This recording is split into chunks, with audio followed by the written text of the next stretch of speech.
All right, I believe we're live.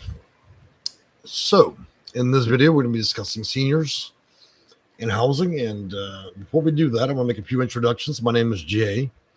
I am the owner of Section8Consulting.com. And today, we're going to be discussing Section 202 for those that are seniors. We're also going to be discussing the current climate for Section 8 vouchers. Now, for those of you that notice I have a tan, I just came back from Florida, a couple of days trip there, and it looks like I got a little bit red, but no concern there. So before we get started, I'm going to do a few introductions. My name, again, is Jay. I am the owner of Section8Consulting.com. For those of you that are struggling with housing or getting a voucher or have other issues related to PHA or your public housing authority or your landlord or other relevant issues related to Title 24, Code of Federal Regulation, you're welcome to book an appointment with our office. We're happy to discuss whatever case or concern that you may have. Also, I'm going to mention that probably within 24 to 48 hours, we're going to be offering senior discounts and veteran discounts going forward. Because I see there's a lot of difficulty in the market for seniors and veterans right now, especially under the current administration with the funding levels. So I'm going to be making those necessary changes on our website, which is at www.section8consulting.com. That's the number 8. Also, if you want, you can like and subscribe to the channel. Now that I've got all that information out, I'm going to do one more introduction. I'd like for y'all to meet our office manager. If you have been a member of our channel for a long time, you may know that I love pets and I am a big cat fan. So I like for y'all to see little mama real quick. There she is. Oh, chill around, baby. Stop with the camera. All right. She's not a big fan of video, but for most of you, you're probably wondering, she's a lot older now. She's not so small anymore. So we kind of call her Big Mama now, but that's Little Mama. And we'll be introducing some of my other office cats. There's roughly 7 of them. At one point, we had over 30 we had rescued. But these are the remaining ones that have the most problems. Like she has some problems with her eyes. All right. So I'm glad we got that out the way. So fundamentally, you need to ask yourself a question in terms of housing. What direction you really want to go with this? In order to do that, you need to have a fundamental understanding of how the federal government views housing for seniors and what avenues you could take. So imagine that you have 3 curtains where you're looking at your options there. And behind curtain number 1 is you're addressing your local housing authority in your county and seeing whether or not they have an open waiting list for a Housing Choice Voucher. The second option is what many of you refer to as affordable housing, low-income housing, and it goes by many other names. But in that circumstance, that's where they designate a private landlord owns a building. And when they own that building, they designate a certain number of units, and those become subsidized. So that's another name you call it, it's a subsidy. Subsidies allow a person to apply directly with the building, and the manager and or owners can take that application, submit what you've given them to the local housing authority, and in return, you'll receive a discount based on your income level, which is generally what I call the 60-30 rule or 60-40. That's where you would have a responsibility of 30% of your income or Social Security check. So if you're receiving $1,000, you pay $300 in rent. And then, of course, the other would be subsidized by the U.S. government. All that is administrated through their office. Now, going a little deeper besides subsidies and tax credit properties, affordable housing, and low-income housing, which are all virtually the same, many of you know what project-based housing is. That's when it's not a private owner, but rather the housing authorities bought a property and they're managing it. It's not highly recommended because, not because of the bad reputation that is acquired over the years, but it can be quite dangerous. I don't think that any person should give the housing authority so much control as well. If they're the ones issuing you a subsidy or a voucher, you don't really also want to make them a landlord, because if there's ever a problem where you have a indifference between you and a worker, they have complete power over you. I mean, they're not only issuing a voucher or subsidy to you, but you're making them your landlord, which many of you are fearful of retaliation and other issues. I know our office has a lot of calls regarding that matter, bad landlords, caseworkers that are insensitive. But the biggest one is professional misconduct. It's either misconduct or inappropriate behavior on the part of the PHA, inaccurate reporting, and so on. They're just people as well. So We have the Housing Choice Voucher that requires you waiting on a wait list, and you're applying online or in person at the housing authority.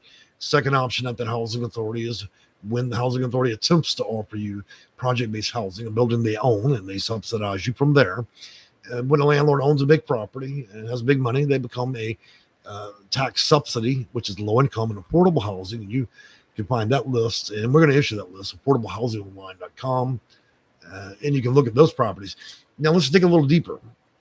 If you are a senior and you don't want to do those two issues, then you can look at subsidies again, but this time subsidies that are funded by Section 202 of Title of Code, or I should say Section 202 of Code of Federal Regulation.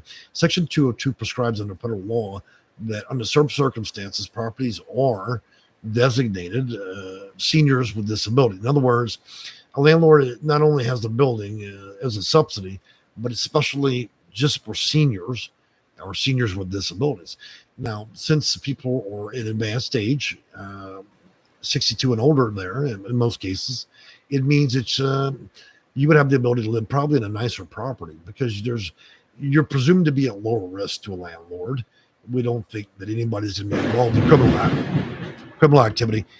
If we get any, if the video ends abruptly or there are other issues, it's because we have a massive rainstorm that conveniently decided to pull through while I'm making this video. Hopefully we'll be able to keep our audio and internet. We'll see what happens. But Section 202 allows and permits those of you that want to apply and specifically live at a property that doesn't have low-income families and just average families, just seniors, 62 and older, okay? Some properties may be designated 55 and above as well. Now, that, unfortunately, also in many cases has a waiting list, but it's not like the same waiting list that you might encounter for a housing choice voucher. The waiting list would be internal. But you see, the problem with internal waiting lists means there's no oversight. So what they're going to be looking for is whether or not you have your subsidy or voucher, and of course the fixed incomes. And fixed incomes can be Social Security disability, survivor benefits. Those of you that are old enough, train and rail benefits, stuff like that. Because if you have that fixed income to go with your subsidy or voucher, then you're considered the lowest risk possible. It means you're capable of being able to pay your rent all the time, compared to a person that simply has a voucher. So that's certainly an option there. Now, waiting list there is determined by the office management, and unfortunately, nobody gets to see when they spin the bingo wheel. You have to presume that people aren't going to be prejudicial and too selective, but they can be. Some properties may have up to 6 month wait. You might be waiting for a person to die and an ambulance to pull out, literally for you to move in there. Circumstances between Section 202 properties and subsidies can be quite different in contrast state to state. So it's important to look at a wide range. Now, many of you are self-sufficient. You live long enough that you don't really need a lot of people's help. This is a circumstance where you might want it, okay? There's a lot of ways that you could research things on Google, but Google's not a good educator. It's great for a lot of things. Same thing with YouTube. YouTube's a great educator if you've got a good or qualified consultant. But the bigger issue we have here is whether or not you're seeing the full spectrum of options available to you in the market. Only a consultant's going to know that. Two, there's a lot of unknowns. Though you're getting part of the pie by using Google, you're not getting all the options available to you in terms of rents, rent standards, and the best properties.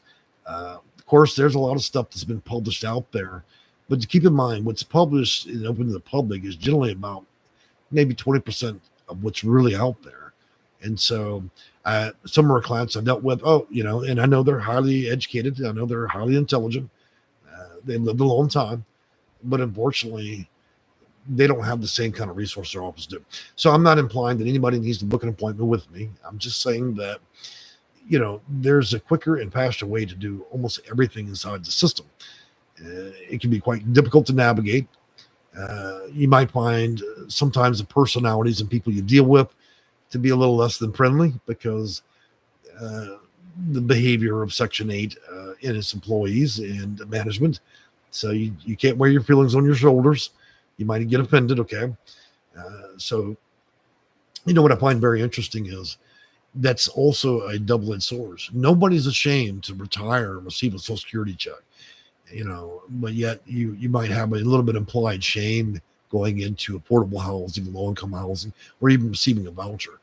Let me remind all of you one very basic fact. If you are a senior, your income's been reduced to a fixed amount, correct? You as an American worked all your life for that money, correct? You paid your tax bill. You're not sitting in prison, are you? We call that Section 9. Section 9 is when you led the federal penitentiary, gave you 3 hots and a cot, and you receive a federal voucher. Nobody wants Section 9, but they want Section 8. But it comes with shame. Look, as an American, you paid your taxes. That means that at some point, you were granted the right to utilize this system fairly by being an American and paying your taxes. So when you go to check your mail to receive your Social Security check and you're not ashamed, there should be no shame implied by utilizing the system if you need it and you're not committing fraud, okay? This is a guaranteed right. That's what it means to be an American. It's what it means when you pay the tax man, okay? This is not like a highway. It's not a privilege. You've earned that right. So I need you guys to quit being ashamed of it. If you're second guessing yourself, don't, okay? Now, moving on from there, we've seen a lot of things in the news, and let me be very clear, and I'm going to start answering a few questions because this is also going to be a Q&A video. And now, for those of you that have the advanced skills on your phone or your TV or your computer monitor, you can chat with me while we're live. And as of today, it's 6/11/2025. This video will be live, and as of current, at about 10 o'clock Central Standard Time this morning. And while I'm here, I'll be able to answer questions I can. I do ask that you guys do not ask highly complex questions or questions that would have me carry on for a half hour. Try to keep them short and relevant, okay? If it's more complex than that or off topic, then you might want to reach out to my office. We've helped, around 25,000 people or more over the years. I mean, our office has over 500 reviews just on our website and many, many more. And I think I've had one ding on one client complained that the Better Business Bureau. But we always know it's just like Amazon. Nobody can have a perfect reputation because there's always going to be a troll, right? But so talking about the current climate, politics, this administration, Congress, and House, we're not going to discuss it from a political platform. What we're going to do is discuss it from a realistic platform. It's a difficult time in our nation. The current administration sees fit to want to cut funds and different things. The majority of what's happening and what you see in the news is overinflated. Most of the cuts that are being represented they're going to be shot to Congress next year for 2020, 2026. Those cuts are for non-relevant vouchers.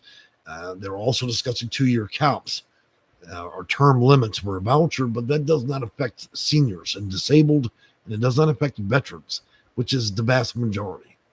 And again, the news makes it like it's already going to happen. Look, there are 2 parties for the House and Congress. This will probably get chopped down to something much simpler, okay? It doesn't mean the president's going to write something like, as he suggested, and they're just simply going to approve it, okay? And so getting yourself upset about the current climate, the cuts to our nation, because we have $32 trillion. In another 10 years, we may not even be able to pay our bills, as a country.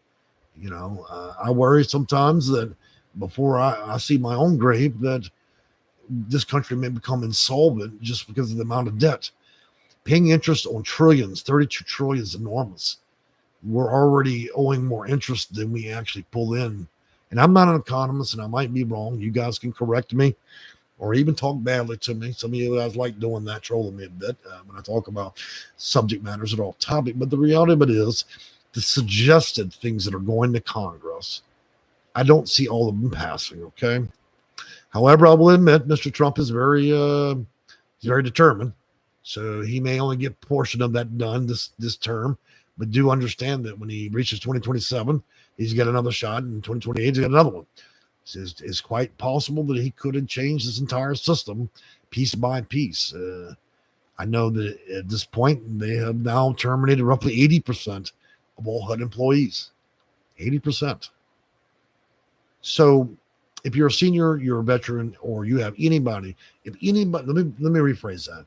if your household has anybody that is 62 years or older, anybody in that household composition that is a veteran, anybody in that household composition that is disabled, including a child up to old, then what's being suggested will not affect you. Okay, let's be crystal clear about that. I did post what the White House is suggesting as cuts there. So the thing we need to be mindful is we need to keep our head about ourselves and not just gobble up everything that the news has to say. It takes time, and there's clearly needs to be a vote. So back to seniors housing. The best approach, in my opinion, and through my career to address housing for seniors, at least our office, is approaching all of them. We approach the housing authority for vouchers, sometimes across multiple states and multiple counties, and depend on porting those vouchers right back to where they need to be. Here's a great example. If your local housing authority in Los Angeles has a 50-year wait and another 10 years before they reopen, then it's perfectly possible under some of the exceptions under federal code that you could acquire that voucher in another state and then port it back. Though it's highly difficult to do that if you're not a consultant or another person that has a lot of understanding of how that process works. The other is the potential to deal with subsidies, low-income housing, and portable housing. Could be a good option if you can find a nice property that's relevant to you that you can enjoy. And being able to view the entire market and all its options to you, because most of you only have a very simple understanding of it. There are other parts that you learn that tend to be more relevant to your search ability or even getting the housing is fed by Google, which is not always the best educator. So it really just depends on your ability and skill.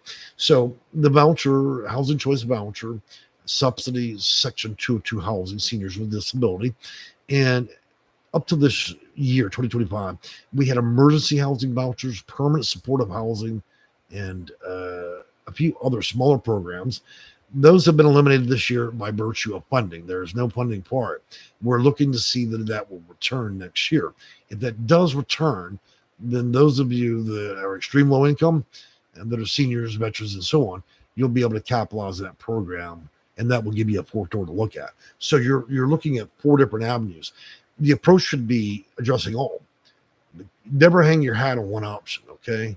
You want lots of options out there. I've got people that we've assisted thousands that are migrating all over the U.S., especially Florida. I do want to give a few cautionary tales. If you live in the state of New York, especially around the 4 boroughs or 5 boroughs, Florida, the state of Florida, mostly the southern part, Los Angeles, and most of the California area of the state, that can be rather difficult. You have a very difficult time. I don't know that many people that on their own wisdom have been able to navigate Section 8. It's housing and vouchers through Florida, New York, California, and Massachusetts are the top of my hit list. I say hit list because it's at its peak inefficiency to be able for people to ordinarily just get what they need and get in reasonable time. So we have to look at all options and put them on the table to see which would be the best way to navigate. So, you can work with housing counselors. You can call 211's an option. They're free. Of course, they're just Googling their answers. You can also look at housing specialists. Sometimes your real estate agent may have a little bit of history with it, or you can deal directly with a consultant. You may also call HUD, but with so many terminations and low staff that you're probably not going to get the clearest answer. And you can do what most people always do, and that's call the housing authority if they answer their phone or even are able to speak to you properly. So it is a difficult market. There's a lot to navigate. At least you know your options out there. Timelines for most subsidies are anywhere from no time to 6 months, and you're hoping there's no prejudicial or otherwise behaviors on the part of those that are going to help you. When it comes to dealing with housing choice vouchers, you're at the mercy of the city funding level, as well as whether or not there's a high demand. And so the only way you can manipulate or get around that system legally would be through portability. And it's quite a bit of work. You're addressing 100 housing authorities. You may get 3 or 4 offers of a voucher. and only maybe one of those 4 offers may result in a voucher, which means you may have applied at 100 housing authorities. 3 of them, 4 of them says, hey, you know what? We're going to give you a voucher. And then you come back and say, hey, you know what? Here's my medical reason. I want to take this Iowa voucher. I want to port it back to LA. And 3 out of 4 times they're going to deny that portability request. And so you figure you ran through 111 applications online to produce one extraordinary voucher that'll move. Now, that's how you beat that waiting list. Problem is, all the magic is in understanding how you're initiating portability. There are exceptions to rules built in Title 24. I made a whole video about it because I know a lot of you are like, oh, you can't do that. You can't port anywhere after. You got to wait a year. That's not always true. There are exceptions to the rule, and I so quaintly made a video about that. And well, you know, I can always put proof on the table, but you always have naysayers. So beyond that, the subsidies and so on, yeah, the emergency housing, but we don't have the funding part this year. So it's a tight market. And I think we all need help as we go because you don't really want to languish. And the most important thing to understand is keep all your options open, okay? You don't just want to address things. It's already difficult. If you're sitting there and you put in an application in 81 or you put 1995 and you're just hoping they're going to call you, look, you're going to watch your life waste away waiting for the housing they're calling. Many of them will purge you. They'll call at an odd hour or they'll send a letter with a stamp and it gets lost. They won't even tell you. And so it's important to understand the internal mechanism and mechanics of how housing authorities view vouchers, the waiting list, timing, even preferences. What, you know, that has a big importance on the role it plays and how quickly you're able to get housing or even a voucher is whether or not you're a senior or a veteran, you're low income, and many other preferences. Preferences are a lot like preferred problems you have. The more problems that you can qualify for, the greater interest you are in moving you up that line. So now, looking at what we're talking and all these different aspects, it's not one single thing that gets you in there. I got people call my office all the time. Jay, I'm a senior. I get that voucher first. No, you don't. That's just one problem. Or I'll have a senior call me, Jay, I'm in a wheelchair and I got cancer. Well, you got a box of chicken with 2 pieces in it, right? Look, it's doing a little bit of all the things we're discussing that equal the much bigger important part, and that's you getting housing. So calling my office or booking appointments suggesting that, oh, by the way, my leg was sawed off in 63. I mean, I deserve the voucher first. I believe I should get that. It's just simply not how it works. It's a combination of all the different things in your case, all the elements that are preferences built together that give you a higher qualifying factor. You could have a senior that is terminal tomorrow apply, and a senior with 5 different problems: low income, a veteran, maybe they're an Indian, and because they have 5 separate issues happening, they would have greater preference than the person with 2. You see my point? And some of the biggest factors that it's just so you guys know, the biggest factors that play the biggest momentum in moving you and getting a voucher in housing, whether you're a senior or not, is 3 things. Whether or not the government views you as potentially going to be homeless, where your situation has become unraveled, unaffordable, so near homelessness or chronic homelessness. Number 2 is whether or not you're a veteran. And number 3, I have to think about that one carefully. Besides the veteran status would be whether or not you have low income. Now, all these things culminate in different rankings for different clients. For instance, those that have experienced domestic violence, those that experience homelessness, and especially those with disabilities. I call them the big 3. So domestic violence, homelessness, and the other. So when those big 3, if you have one of those problems like domestic violence, then your case is really, really pretty good. If you have domestic violence and you're also facing homelessness, your case is very powerful. And if you have domestic violence, homelessness, dealing with potential homelessness or straight homelessness, along with a disability, then you have the highest preferential case you could have outside of being a senior and a veteran. So you see, it's like going down to the chicken stand how many pieces are in the box of chicken that you're going to deal with. I hate to give such an arbitrary meaning to this, but that's what it is. If you've got a two-piece, might not be doing so well.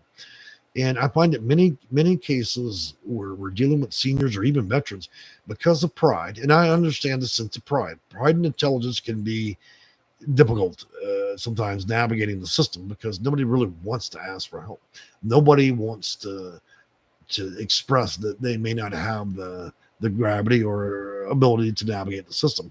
I've dealt with the most educated people on the planet, and unless you've got a lot of experience, you're not going to know the inside of the system well enough to navigate it effectively. And what I mean by effectively is I'm not suggesting you can't fill out an application.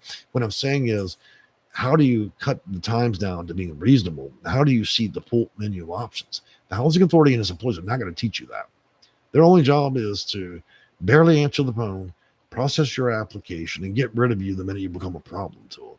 I hate to be so shrewd, but why else would 98% of my calls be dealing with housing authorities and terrible employees or landlords that have gone crazy, So looking at all those different perspectives, when I talk about people's being humble or having a problem with the system, what I want to remind you is many of you have the wrong opinion.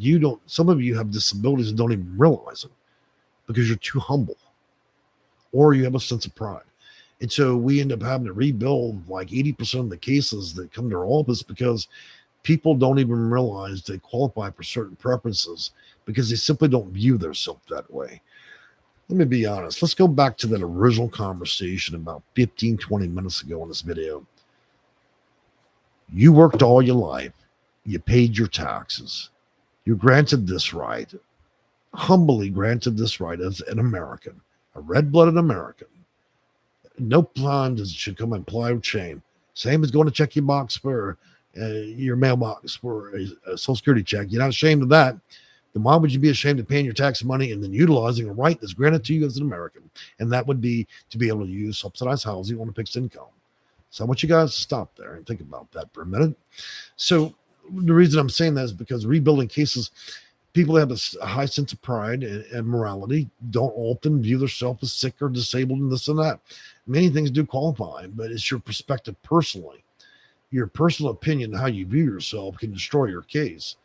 I've had people that look at this and go, Jay, I never viewed it that way. Look, if the system already seems rigged and difficult, if you're going to play the game, and when I say game, it may not be the appropriate term, but let's think of this. When you go down to the housing authority and they have a lottery and you play that lottery in order to win a voucher, is that not a game?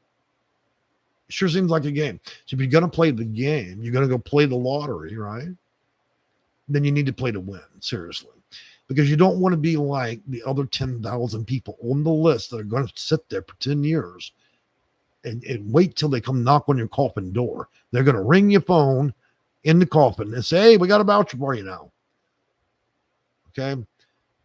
Most of you know, just like my grandmother taught me, you can work hard or you can work hard or you can work smart. You take that same philosophy to vouchers and housing. You can do this the easy way or you can do it the hard way. The hard way is when you think you're a consultant and you actually get out there and you languish on this stuff and it's upsetting.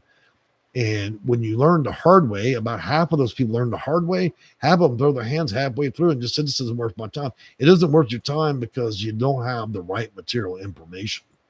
That's why you throw up your hands. For those that use profanities or may throw up your hands and use a few profanities, because you can't imagine why it has to be so difficult. But I also want to make sure people understand fair and reasonable expectation. Just because there might be a quicker route with a consultant or Section 8 personnel, whether it be a consultant or another office, it does not mean that this will not be a gigantic pain in your ass. It doesn't mean it isn't going to be a lot of work. It doesn't mean that you're not going to feel stress and know the voucher won't magically show up in your mailbox. It doesn't mean that the housing authority people won't treat you like a hooker on 3rd Street, talk to you one like as well. Sometimes they're not very friendly. And that's a culture shock for many of you, especially if you're a former soccer mom or dad, and you're used to a different aspect or view of life. You're rather shell shocked at just how in flagrant they can be. But I also know that all of you that are seniors, you've lived a long time. You know the difference between bullshit and what's real. I also know you can take a punch, right? Which means that when things get tough, you know how to buckle down. This is that time. The only thing you've got to figure out is whether or not you have the best possible information and whether or not you're doing this a stupid way. Otherwise, you're going to find yourself roaming the empty halls of Google, taking advice on articles that were written a decade ago. YouTube is filled with fake consultants. Well, they're not even fake. They don't even claim to be consultants, but everybody has information about it on here. As far as I can tell, I'm the only actual consultant that's on YouTube. And I don't know. I don't want to admonish them. I think it's great. They're making videos, some of them, one day they're making, they're experts at fidget spinners. The next day they're experts at baking cupcakes. And today they want to play consultant. That's not, my company's existed a long time. There's a big distinguishing factor in advice. That's why the legal aid societies around the country come to me. Matter of fact, we got another call from Business Insider, and probably in about a week I'll be published on that, and I'll be happy to publish that here. If you look through our community page, you'll see hundreds of vouchers posted that have happened. You'll see probably 50 different news articles. You type in Business Insider, Section 8 Consulting, or J Roulette, you'll find me. So if we even made a video with Palm Beach Legal Aid Society in front of attorneys ask for my advice. They ask almost every week. If they're willing to take my advice, then I would say that you're in good hands.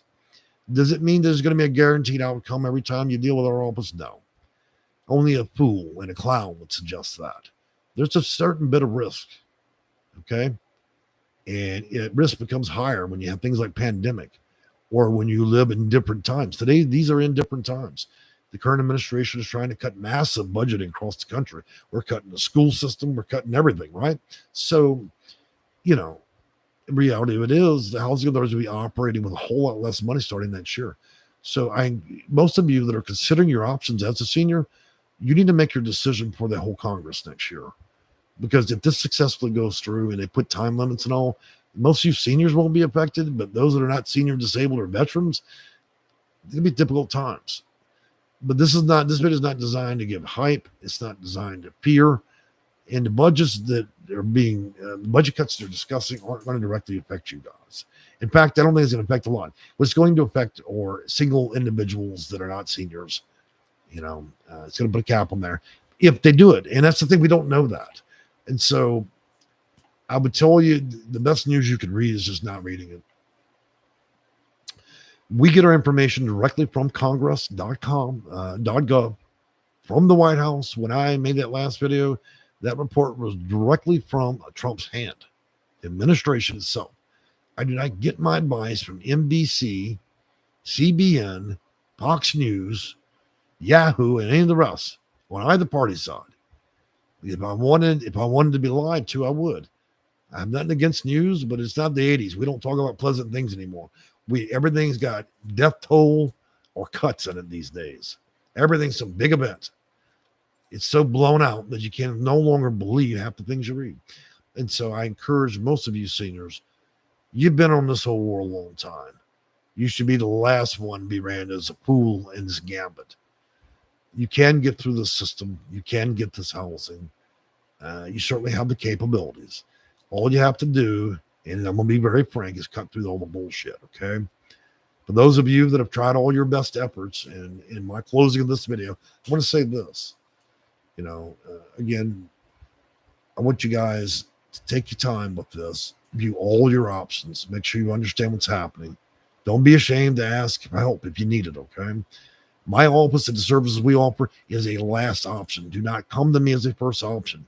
If you've tried everything that you can try and your results have yielded nothing, okay, that would be a good time. I should be the last result, the last effort, last ditch effort in the market.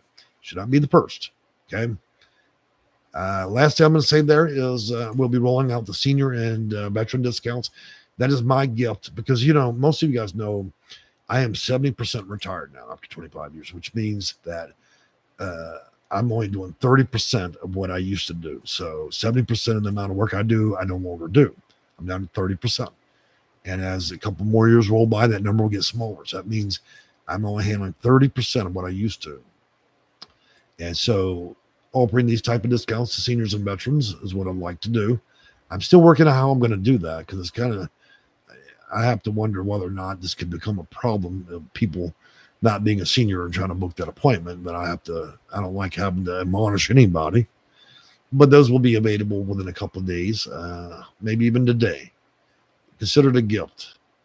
And probably on my last 6-month run, I will offer services at no cost at all.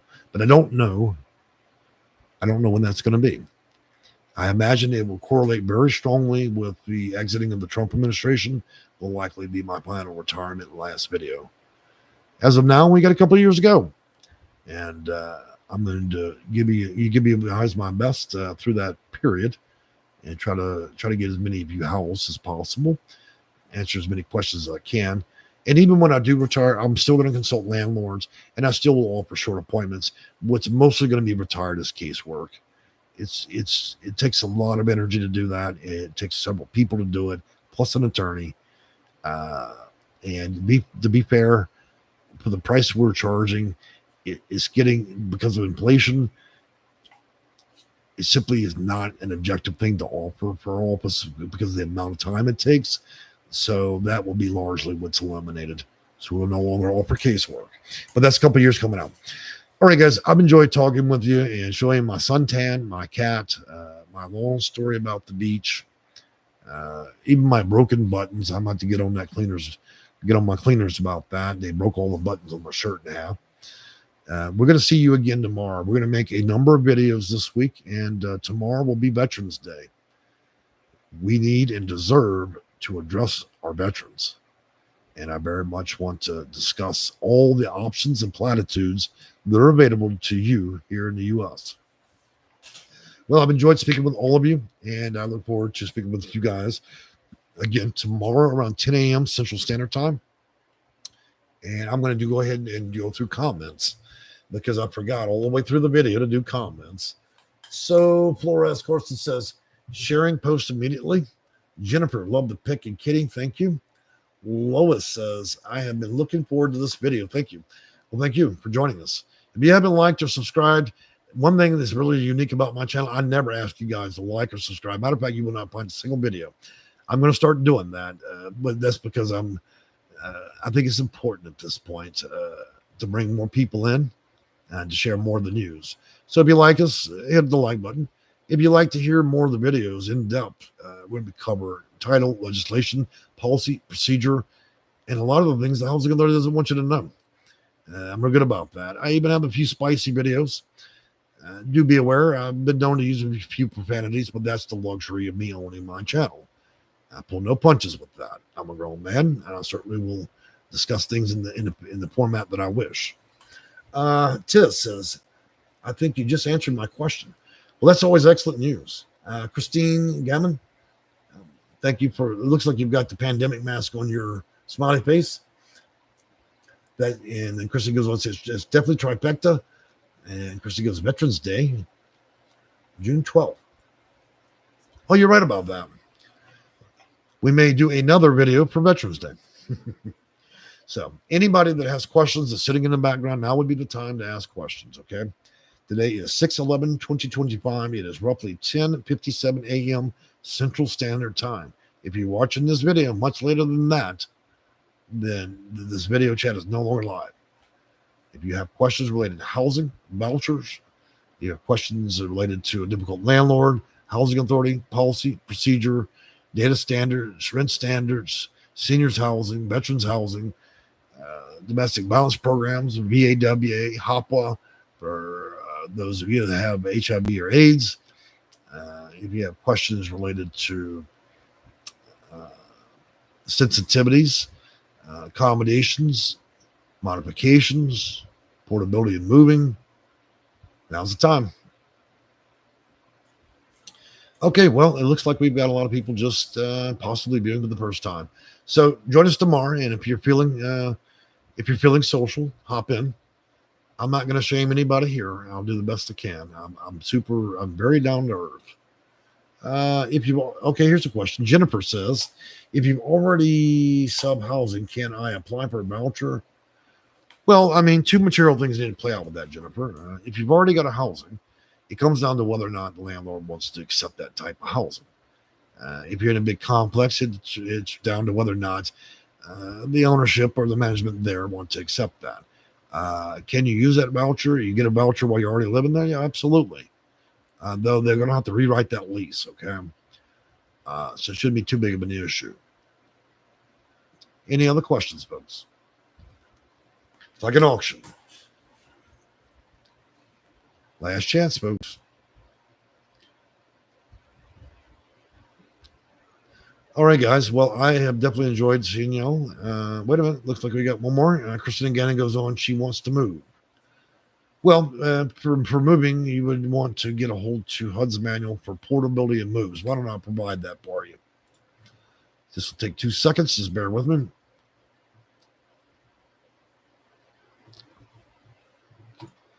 So I'm going to provide you the complete portability and moves guide. And I'm linking that now. Now, I want to be clear about these manuals, okay? They're not really designed for the general public, but there's power in wisdom. In other words, if you indenture yourself with a housing authority and you allow them to be your only teacher, you'll end up like the early Christians did, where they put pictures on the windows and you have to believe whatever the preacher says back in the stone church. You don't want to do that, okay? I'll tell you why.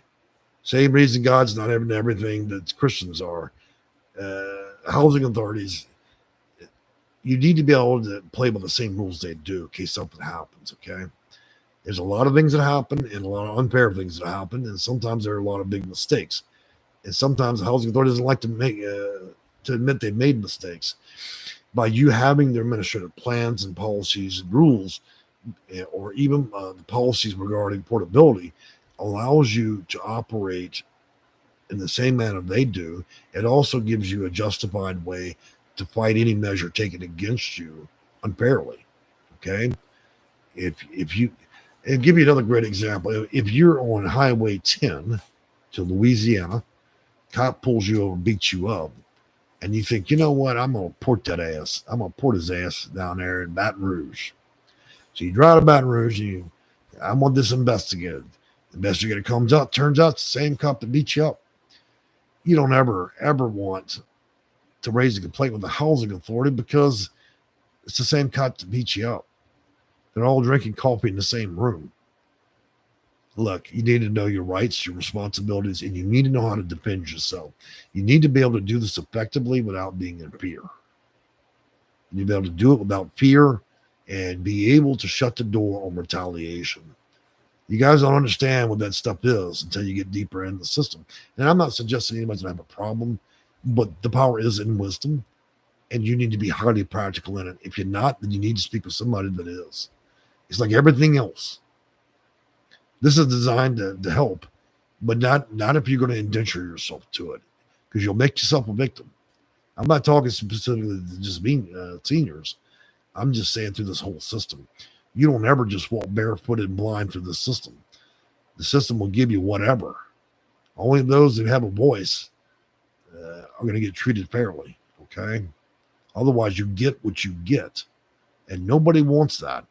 I'm sure if you've arrived at 70, you're not interested in driving through the housing authority window and hearing you get what you get. You have to have a defensible position. All right, guys, I've carried on enough in my monotone, and we've talked about a wide range of topics. Hopefully that made things available. If this is something you're having difficulty with, I'd say just reach out to my office.